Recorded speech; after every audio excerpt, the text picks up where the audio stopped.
Olá, companheiros e companheiras. Estou aqui para compartilhar algumas reflexões e informações sobre essa grave crise inflacionária que atingiu, nesse momento, os alimentos no Brasil. Muitos companheiros e companheiras, sobretudo quem atua nas periferias da cidade, está percebendo e comentaram, até um pouco desesperados. E agora, como se explica? De fato, os companheiros têm toda a razão. Os dados levantados pelo IBGE revelam os três principais produtos que fazem parte da mesa de todo brasileiro todo dia. O feijão aumentou 40%, o leite aumentou 20%, e o arroz também aumentou 20% em média, o que significa que na maioria das cidades, e sobretudo na periferia, onde esses produtos chegam pelos mercadinhos, etc. e tal, certamente os aumentos foram ainda maiores. E a cesta básica em geral, aí incluindo outros alimentos, frutas, legumes, também a média tem variado nas capitais entre 15% e 20%. Isso é muito grave, porque praticamente nós estamos, até em função da crise, numa economia sem inflação. De maneiras que esses aumentos afetam diretamente na renda das pessoas ou na quantidade de alimentos que ela vai comprar.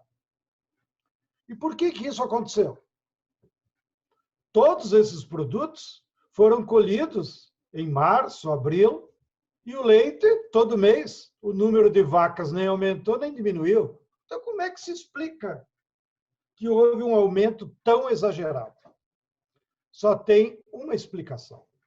Há um processo vergonhoso de especulação sobre os preços, porque há um monopólio do controle dos estoques e do comércio.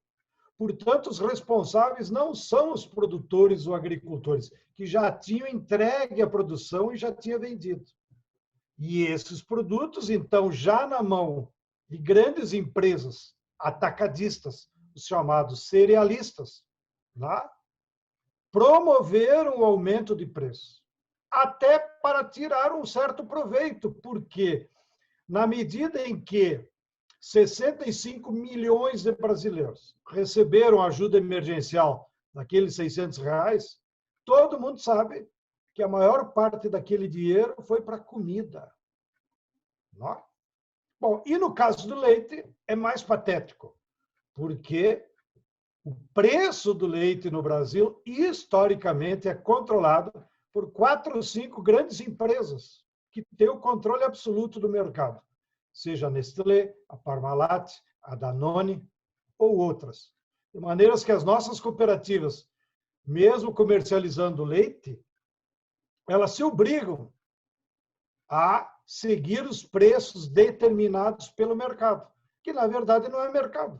São 4 ou 5 grandes empresas que controlam o preço do leite. Bom, então essa é a explicação imediata para o que está acontecendo.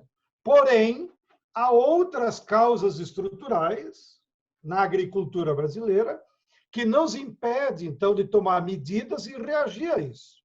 A primeira causa estrutural é que, historicamente, as áreas cultivadas no Brasil vêm se expandindo apenas as commodities: soja, milho, cana, algodão e a pecuária extensiva. Tudo para exportação. Já a área cultivada dos alimentos básicos, né? Arroz, feijão, cebola, mandioca e mesmo gado de leite, isso vem paulatinamente decrescendo. No caso do gado de leite, inclusive, há uma espada sobre os pequenos agricultores, porque o governo baixou uma nova norma sanitária que pode implicar tirar do mercado ao redor de 1 milhão de pequenos agricultores familiares que produzem até 50 litros por dia.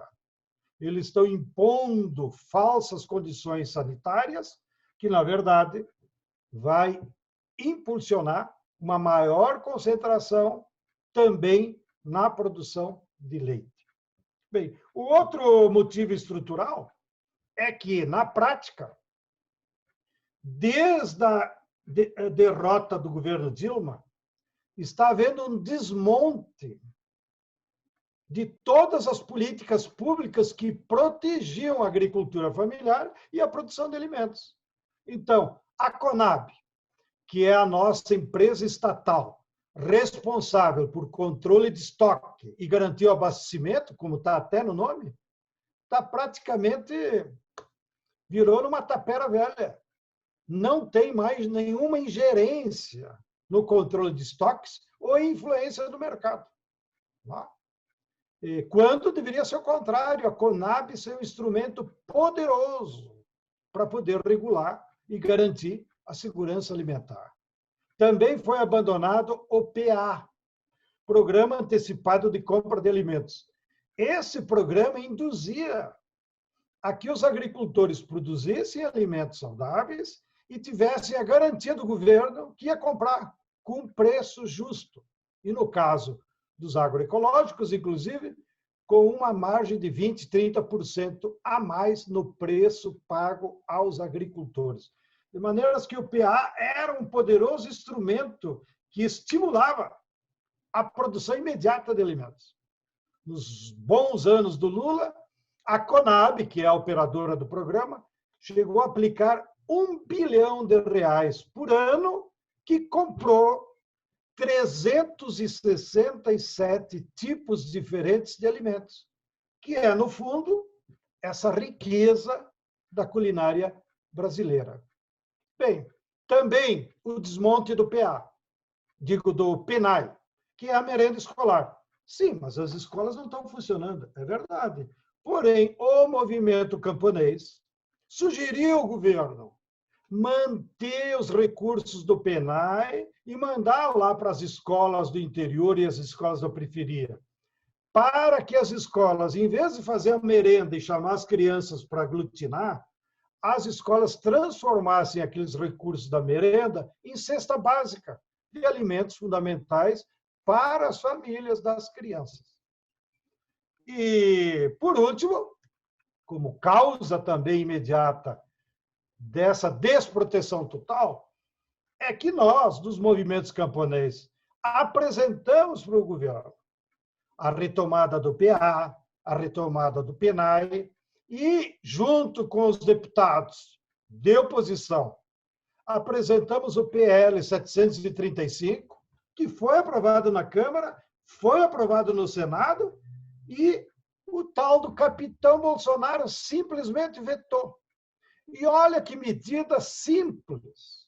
O projeto, aprovado por quase unanimidade nas duas casas, prevê o auxílio emergencial, pasmem, de R$3.000 daqui até o final do ano, para mais ou menos 1 milhão de famílias e agricultores familiares que iriam transformar esse auxílio emergencial em produção de alimentos. Pois mesmo assim, o tal do capitão, que só pensa nos milico agora, vetou. Vamos tentar, claro, que os parlamentares derrubem o veto no Senado e na Câmara para que a lei volte a funcionar. E, finalmente, nós, como MST, apresentamos, lá por abril, um Plano Nacional de Reforma Agrária de Emergência, que previa as dificuldades que nós íamos ter de alimentos.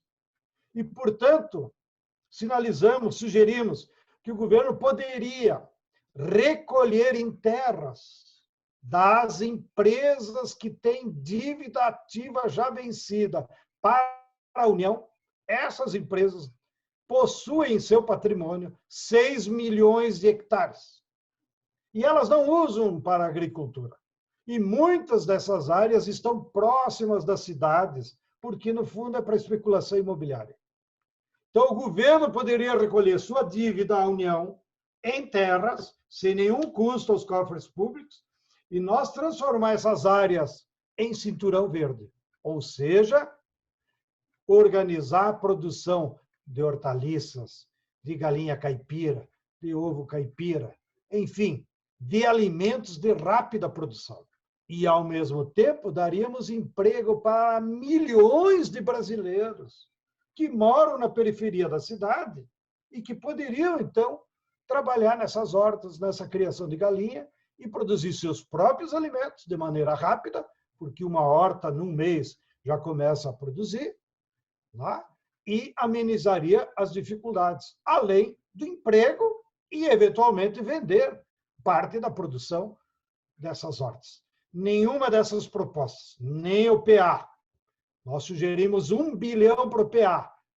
O governo, para os deputados, disse, tá bom, vamos enviar 500 milhões. Até hoje não saiu nada. Tá? Que não é um dinheiro para o pequeno agricultor, é dinheiro para a Conab, para ela induzir a produção de alimentos.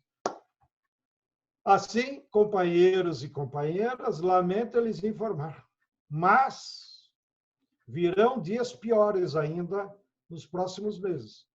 Por quê? O governo perdeu tempo e é o responsável por essa inflação e pela possível falta de alimentos. Se ele tivesse coragem, ele enfrentaria o monopólio, tabelaria e acionaria a Conab para fornecer feijão, arroz, etc.